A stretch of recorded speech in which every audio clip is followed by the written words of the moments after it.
ನೋಡ್ತಾ ಇದ್ದೀರಲ್ಲ, ಫುಲ್ ಅಂದರೆ ಫುಲ್ ಫಾಗಲ್ಲೇ ಕೆಲಸ ಮಾಡ್ತಾ ಇದ್ದಾರೆ ಇವರೆಲ್ಲ. ಈಗ ಅವ್ರನ್ನ ಹತ್ತಿರದಿಂದ ನೋಡಬೇಕು.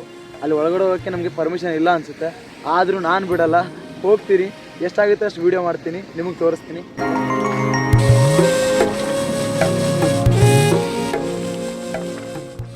ಸ್ನೇಹಿತರೆ, ಮುನ್ನಾರ್ ಬೆಟ್ಟಗಳ ಮೇಲೆ ಹರಡಿರುವಂಥ ಈ ಹಸಿರು ಚಹಾ ತೋಟಗಳು ಪ್ರವಾಸಿಗರ ಕಣ್ಣುಗಳಿಗೆ ಸೌಂದರ್ಯ. ಆದರೆ ಇದರ ಹಿಂದೆ ಸಾವಿರಾರು ಕೈಗಳ ಶ್ರಮ ಅಡಗಿದೆ. ಪ್ರತಿದಿನ ಬೆಳಗ್ಗೆ ಕಾರ್ಮಿಕರು ತಮ್ಮ ಮನೆಗಳಿಂದ ತೋಟದ ಕಡೆ ಕೆಲಸಕ್ಕೆ ಅಂತ ಬರ್ತಾರೆ. 9 ಗಂಟೆಗೆ ಇವರು ಕೆಲಸ ಶುರುವಾಗುತ್ತೆ.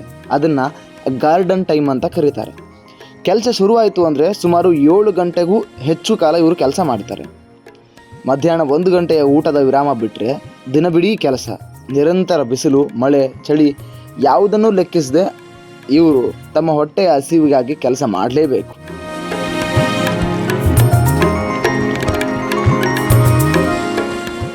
ನೀವು ನೋಡ್ತಿರೋ ಹಾಗೆ ಅವರು ಒಂದು ಉಪಕರಣವನ್ನು ಬಳಸ್ತಾ ಇದ್ದಾರೆ. ಆ ಎಲೆಗಳನ್ನು ಕತ್ತರಿಸೋಕ್ಕೋಸ್ಕರ ಅದಕ್ಕೆ ಕತ್ತರಿ ಅಂತ ಕರೀತಾರೆ. ಅದಕ್ಕೆ ಒಂದು ಬಾಸ್ಕೆಟ್ ಜಾಯಿಂಟ್ ಆಗಿರುತ್ತೆ. ಜೊತೆಗೆ ಅವರ ಜೊತೆ ಒಂದು ಚೀಲವೂ ಇರುತ್ತೆ. ಕಟ್ಟು ಮಾಡಿದ ಎಲ್ಲ ಎಲೆಗಳನ್ನು ಅವರು ಆ ಚೀಲದಲ್ಲಿ ತುಂಬುತ್ತಾರೆ. ನೀವು ಇವರ ಕೆಲಸದ ವಿಧಾನ ತಿಳ್ಕೊಳ್ಳೋದಾದರೆ, ಅವರು ತಾಜಾ ಎಲೆಗಳನ್ನು ಮಾತ್ರ ಆಯ್ದು ಕಟ್ ಮಾಡ್ತಾರೆ. ಅದು ಹೆಂಗೆ ತಾಜಾ ಎಲೆಗಳನ್ನ ಮಾತ್ರ ಆಯ್ದು ಕಟ್ ಮಾಡ್ತಾರೆ ಅಂದರೆ, ಅದು ಅವರಿಗೆ ಒಂದು ಪ್ರಾಕ್ಟೀಸ್ ಇರುತ್ತೆ. ಯಾವುದು ಕೆಟ್ಟ ಎಲೆ, ಯಾವುದು ಒಳ್ಳೆಯ ಎಲೆ ಎಲ್ಲವೂ ಕೂಡ ಅವರಿಗೆ ಅವರು ಮಾಡುವಂಥ ಕೆಲಸದೆಲ್ಲ ಪ್ರಾಕ್ಟೀಸ್ ಆಗಿ ಅದು ಗೊತ್ತಿರುತ್ತೆ. ಅದಾದ ಮೇಲೆ ಆ ಕಟ್ ಮಾಡಿದಂಥ ಎಲೆಗಳನ್ನು ಚೀಲದಲ್ಲಿ ಹಾಕಿರ್ತಾರೆ. ಕಾಣಿಸ್ತಿದೆಯಲ್ಲ ನಿಮಗೆ, ಆ ಚೀಲವನ್ನು ತೆಗೆದುಕೊಂಡು ಅಳತೆ ಮಾಡ್ತಾರೆ. ನಾನು ನಿಮ್ಗೆ ಅದನ್ನು ಆಮೇಲೆ ತೋರಿಸ್ತೀನಿ. ಕೊನೆಗೆ ಒಬ್ಬ ಕಾರ್ಮಿಕ ದಿನಕ್ಕೆ ಒಂದು 24ರಿಂದ 26 kgವರೆಗೆ ಕತ್ತರಿಸ್ತಾರೆ. ಅದೇ ಆ ದಿನಕ್ಕೆ ಸಂಬಳದ ಆಧಾರ.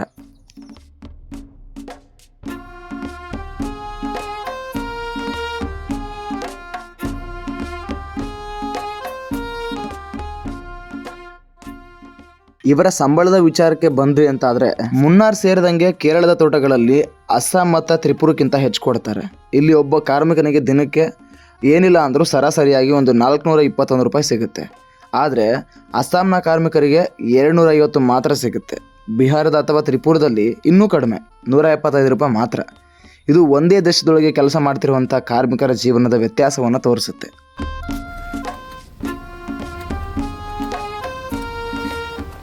झारखंड से कितना लोग हैं? 10. ನಿಮಗೆಲ್ಲ ಗೊತ್ತಿರೋ ಹಾಗೆ ಆರಂಭದಲ್ಲಿ ಬ್ರಿಟಿಷರು ತಮಿಳುನಾಡಿನಿಂದ ಬಡ ಜನರನ್ನು, ದಲಿತರನ್ನು ಅಲ್ಲಿಂದ ಇಲ್ಲಿವರೆಗೂ ಈ ಚಹಾದ ಎಲೆಗಳನ್ನು ಕೀಳೋಕೆ ಅಂತಲೇ ಕರ್ಕೊಂಡು ಬಂದಿದ್ರು.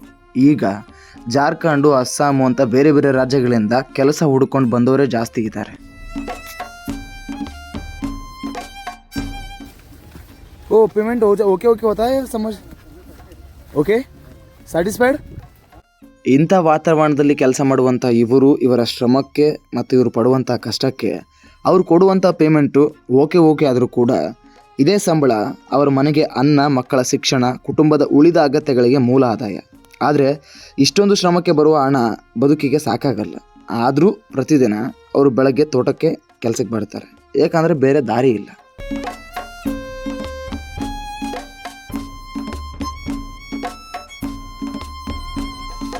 ಇದನ್ನೆಲ್ಲ ನೋಡಿದ್ಮೇಲೆ ನನಗನ್ಸೋದಿಷ್ಟು, ಒಂದು ಕಪ್ ಚಹಾ ಕುಡಿತೀವಿ ಅಂತ ಆದರೆ ಅದರ ಬೆಲೆ ಕೇವಲ ಹಣದಲ್ಲಿ ಮಾತ್ರ ಅಳೆಯೋಕ್ಕಾಗಲ್ಲ.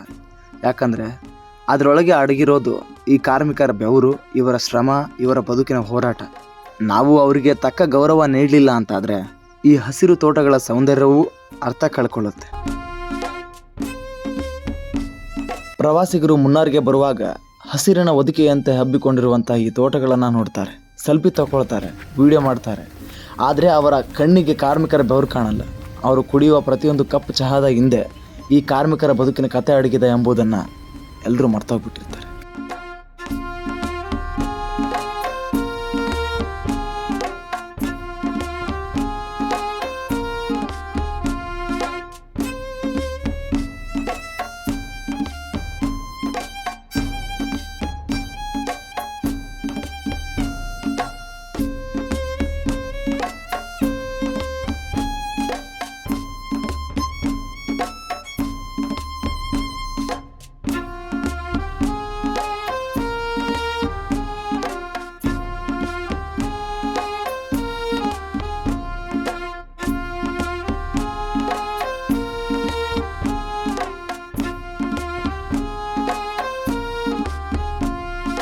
ಸ್ನೇಹಿತರೆ, ಮುನ್ನಾರಲ್ಲಿ ನಮ್ಮ ಕನ್ನಡದವರು ಬೆಳಗಾವಿಯವರು ಸಿಕ್ಕಿದ್ದಾರೆ. ಓಕೆ, ನಿಮ್ಮ ಹೆಸರು? ಸೂರಜ್. ನಿಮ್ಮ ಹೆಸರು? ಸಾಗರ್. ಸೊ ನೋಡಿ ಸ್ನೇಹಿತರೆ, ಅವರು ಬೆಳಗಾವಿಯಿಂದ ಮುನ್ನಾರ್ ತನಕ ಟ್ರಾವೆಲ್ ಮಾಡಬೇಕು ಅಂತ ಬಂದಿದ್ದಾರೆ. ಎಲ್ಲಿವರೆಗೂ ಮನೇಲಿ ಕೊಡ್ತೀರಾ ಹೇಳಿ? ನೀವು ಕೂಡ ಟ್ರಾವೆಲ್ ಮಾಡಬೇಕಲ್ವಾ? ಸೊ ಶುರು ಮಾಡಿ ಆದಷ್ಟು ಬೇಗ. ಓಕೆ ಸುರಜಣ್ಣ, ಕರ್ನಾಟಕದಿಂದ ಇಲ್ಲಿ ತನಕ ಬಂದಿರಿ. ಸೊ ಏನು ಅನ್ಸುತ್ತೆ ಮುನ್ನಾರ್ ನೋಡುವಾಗ ಅಥವಾ ಕೇರಳ ನೋಡುವಾಗ ಏನು ಅನ್ಸುತ್ತೆ ನಿಮಗೆ? ಬ್ಯೂಟಿಫುಲ್ ವ್ಯೂ ಇದಾವೆ. ಚಲೋ ಐತೆ, ಬ್ಯೂಟಿಫುಲ್ ವ್ಯೂ ಅದಾವ.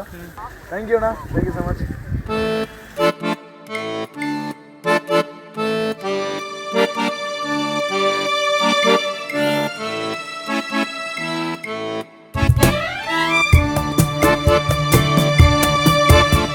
ಚಹಾದ ಎಲೆಗಳನ್ನು ಕತ್ತರಿಸುವಲ್ಲಿ ಅವರು ತಂತ್ರಜ್ಞಾನದ ಬಳಕೆಯನ್ನು ಉಪಯೋಗ ಮಾಡ್ತಿದ್ದಾರೆ. ನೀವು ಇಲ್ಲಿ ನೋಡ್ತಿರ್ಬೋದು, ಈ ಕಟ್ಟರ್ ಏನಿದೆ ಎಲೆಕ್ಟ್ರಿಕ್ ಕಟ್ಟರ್, ಇದನ್ನು ಬಳಕೆ ಮಾಡ್ತಿದ್ದಾರೆ.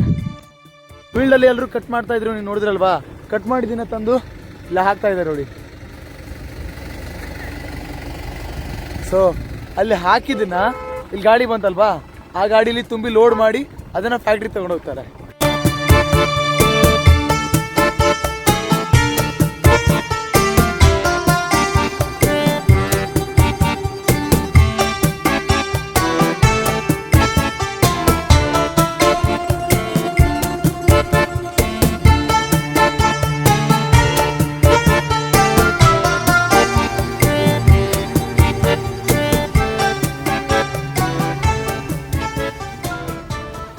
ಕಟ್ ಮಾಡಿದ ಎಲೆಗಳನ್ನು ಅಲ್ಲಿ ಚೀಲದಲ್ಲಿ ತುಂಬ್ತಾ ಇದ್ರು. ಅಲ್ಲಿ ಚೀಲದಲ್ಲಿ ತುಂಬಿದಂತಹ ಎಲೆಗಳನ್ನು ಇಲ್ಲಿ ತಂದು ತೂಕ ಮಾಡಿಸ್ತಾ ಇದ್ದಾರೆ.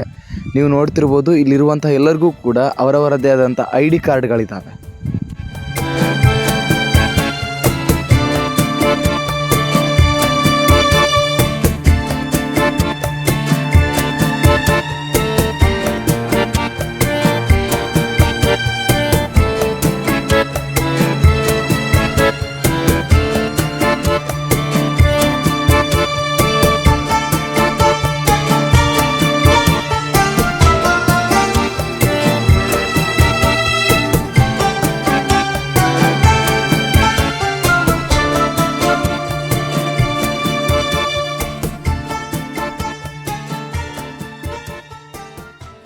ಇದನ್ನ ಕಟಾವ್ ಮಾಡೋದಾಗಿರ್ಬೋದು, ಫ್ಯಾಕ್ಟ್ರಿ ವರ್ಕ್ ಮಾಡೋದಾಗಿರ್ಬೋದು, ಎಲ್ಲವೂ ಕೂಡ ಅವರೇ ಮಾಡ್ತಾ ಇದ್ದಾರೆ. ಅಂದ್ರೆ 98% ತಮಿಳರು ಇಲ್ಲಿ ಕೆಲಸ ಮಾಡ್ತಾ ಇದ್ದಾರೆ. ಅದರಲ್ಲೂ ಕೂಡ ಮುಸ್ಲಿಮರಾಗಿರ್ಬೋದು, ಕ್ರಿಶ್ಚಿಯನ್ ಆಗಿರ್ಬೋದು ಜಾಸ್ತಿ ಇದ್ದಾರೆ. ಕಾರಣ ಇಷ್ಟೇ, ಇದು ಸಮುದ್ರಕ್ಕೆ ಹತ್ರವಾಗುತ್ತೆ. ಮೊದಲು ಇಲ್ಲಿಗೆ ಬಂದಂಥವರು ಅರಬ್ಬರು, ಅದಾದ ಮೇಲೆ ಪೋರ್ಚುಗೀಸರು ಬರ್ತಾರೆ. ಅವರೆಲ್ಲ ಬಂದು ಹೋದಾದ ಮೇಲೆ ಇಲ್ಲಿ ಮುಸ್ಲಿಮರಾಗಿರ್ಬೋದು, ಕ್ರಿಶ್ಚಿಯನ್ ಆಗಿರ್ಬೋದು, ಅವರ ಸಂತತಿಗಳು ಜಾಸ್ತಿ ಆಗ್ತಾ ಆಗ್ತಾ ಆಗ್ತಾ ಆಗ್ತಾ ಈಗ ನಮಗೆ ಇಲ್ಲಿ 98% ಜನರು ತಮಿಳು ಮಾತಾಡೋರು ಸಿಗ್ತಾರೆ ಈ ಮುನ್ನಾರಲ್ಲಿ. ಅವ್ರ ತಾತ, ಮುತ್ತಾತ, ಅಜ್ಜ ಎಲ್ಲರೂ ಕೂಡ ಇದನ್ನೇ ಮಾಡ್ತಾ ಇದ್ರು. ಅಂದ್ರೆ ನಿಮ್ಗೆ ಗೊತ್ತಿದೆಯಲ್ವಾ, ಇದನ್ನ ಕಟ್ ಮಾಡ್ತಾರೆ, ಅದಾದ್ಮೇಲೆ ಫ್ಯಾಕ್ಟ್ರಿಗೆ ಹೋಗ್ತಾರೆ, ಅಲ್ಲಿಂದ ಟೀ ಪೌಡರ್ ಆಗುತ್ತೆ, ಅದರಿಂದ ಮತ್ತೆ ನಿಮ್ಗೆ ಗೊತ್ತೇ ಇದೆ ಅದು ಎಲ್ಲಾ ಕಡೆ ಸಪ್ಲೈ ಆಗುತ್ತೆ ಅಂತ. ಆ ಕೆಲಸವನ್ನ ಈಗಲೂ ಕೂಡ ಅವರೇ ಮಾಡ್ತಾ ಇದ್ದಾರೆ. ಅಂದ್ರೆ ಅವರು ಬೇರೆ ಯಾವುದೇ ಕೆಲಸಗಳಿಗೆ ಒಪ್ಕೊಳ್ತಿಲ್ಲ.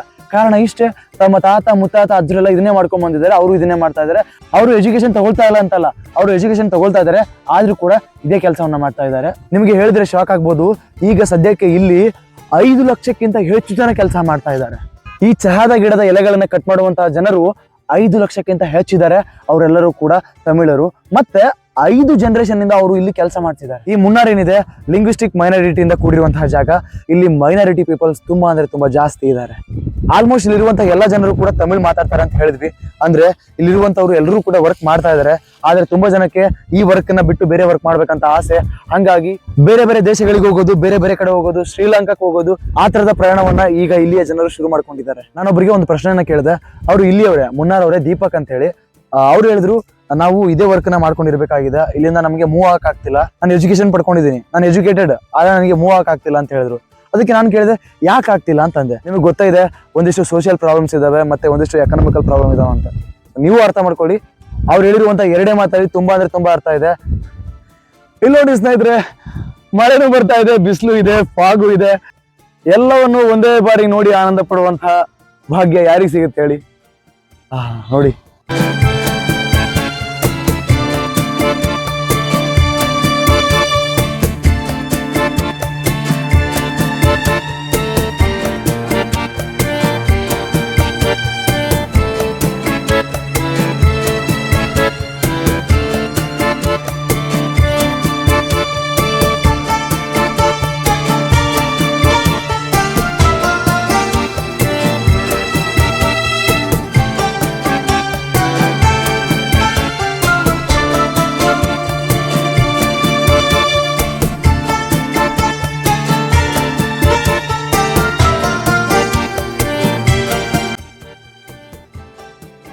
ಇದು ಅವರ ಬದುಕಿನ ಬಗ್ಗೆ ಒಂದು ವಿಡಿಯೋ ಆಗಿತ್ತು. ಇದು ನಿಮಗೆ ರೀಚ್ ಆಯ್ತು ಅನ್ಕೊಂತೀನಿ. ಯಾರು ವಿಡಿಯೋನ ಪೂರ್ತಿ ನೋಡಿದರೆ ಎಲ್ರಿಗೂ ಕೂಡ thanks for watching. Keep supporting. Love you all. ಮುಂದಿನ ವಿಡಿಯೋದಲ್ಲಿ ಸಿಗೋಣ. ಮುಂದಿನ ವಿಡಿಯೋ ಬೆಂಕಿ ಅಂದ್ರೆ ಬೆಂಕಿ ಐತ್ರಿ, ಮಸ್ತ್ ಐತಿ. ಇರೋದೊಂದು ಜೀವನ, ಖುಷಿಯಾಗಿರಿ, be happy. Love you, take care, bye.